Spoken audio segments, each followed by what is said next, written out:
Ladies and gentlemen watching this, Longoria? Is that?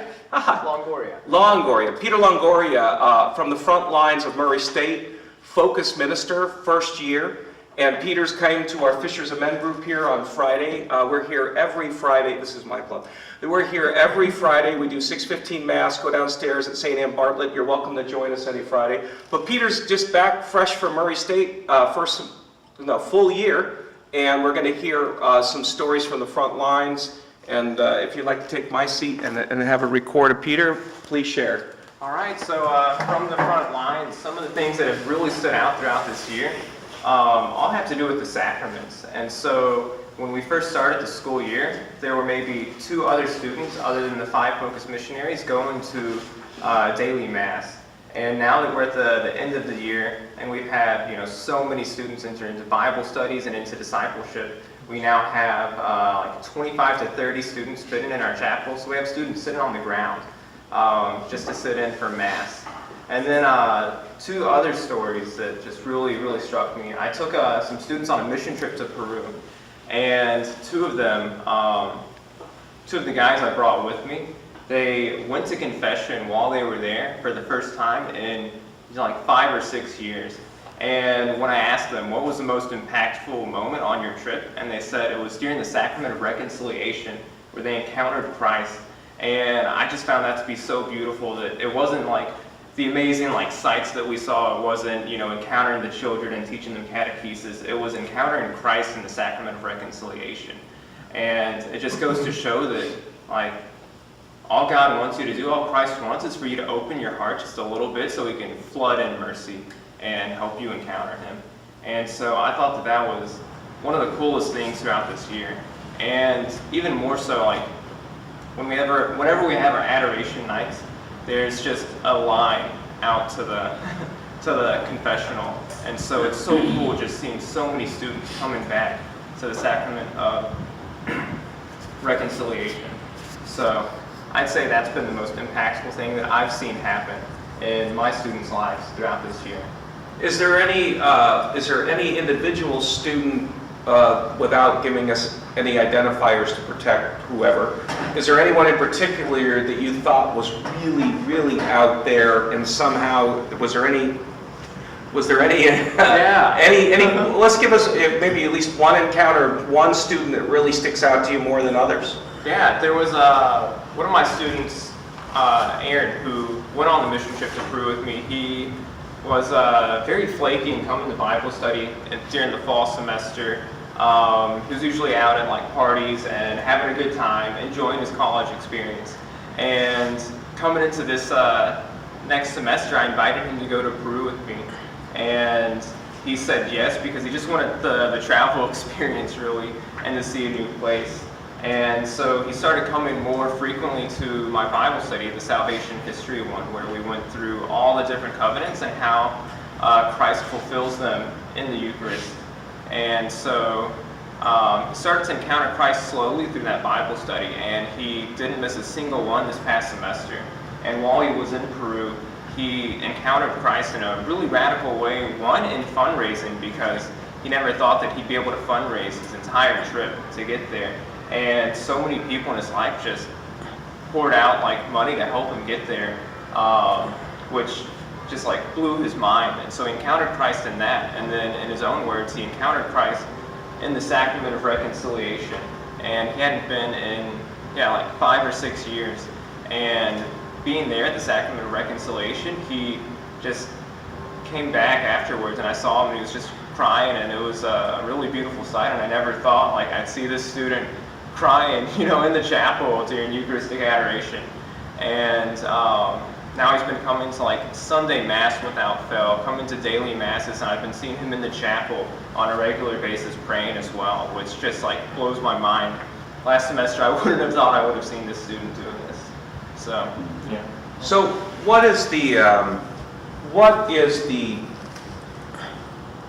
when it comes to Focus ministers and the ability to attract folks home to the Eucharist, to the truth? What is it? Just authentic friendship? Is it putting in the time? What if you had to attribute success from going from 5 or 6 people in daily Mass to full? What is it that you guys do that attracts people to our faith? I'd say it's one, knowing God intimately, and so like going to prayer and receiving the sacraments and the grace from God so that He fills you up so that you can take His love out to other people. And really just acknowledging the joy that that brings you in your life so that when you go out to grow in authentic friendships, because I think those are so necessary, to grow in authentic friendships with these students and to spend a lot of time with them, just showing that you care about them and sharing the joy that you have with your faith and sharing your testimony of how God's worked in your life and why you are even out here on a college campus or like in the world sharing Christ with people. Why is it important to you? And I think a lot of people, when they hear why it's important to you, they realize why it should be important to them or what they're lacking. Bob? I was wondering if the graduates from high school this year that are going to various universities, is there some information that could be shared with these graduates to make them aware that Focus is at University of Memphis, it's at Murray State, it's here. Do you have something that we could share with graduates? Like a resource that says what all campuses we're on? Do you mean? That would be good, but something that explains in very succinct information about what Focus is all about so that maybe they would check it out. And why parents would want to check out to see what campuses have a Focus. Yes. Why would parents care, and why would high school seniors care that they would look at a university with Focus on it? Is that your question? Go ahead. I think they would care because it's so hard to go through the world today to find people who live out their faith authentically and who are willing to show it and share it with others. And so I think that's why parents should look for a campus with Focus, because we go through a lot of training and a lot of interview processes to where they really just pull people who know Christ and who want to share Christ. And then for students, I think it's super important for high school students to know that it's so difficult to stay involved in your faith in church without a community. And I think y'all know that here, it's hard to grow in your faith without community, which is why we have the Fishers of Men group. And so Focus goes out on the college campuses and helps create community that can thrive on its own and expand on its own as well. So it's necessary, community is necessary for the faith. That's why we're in a church that's universal. So, last question. After Randy, I'd also, if you still need more support for because you're doing this for 2 years, how can people go and help support you financially? And so answer that, and then Randy has a last question, I think a last question, and we'll go from there.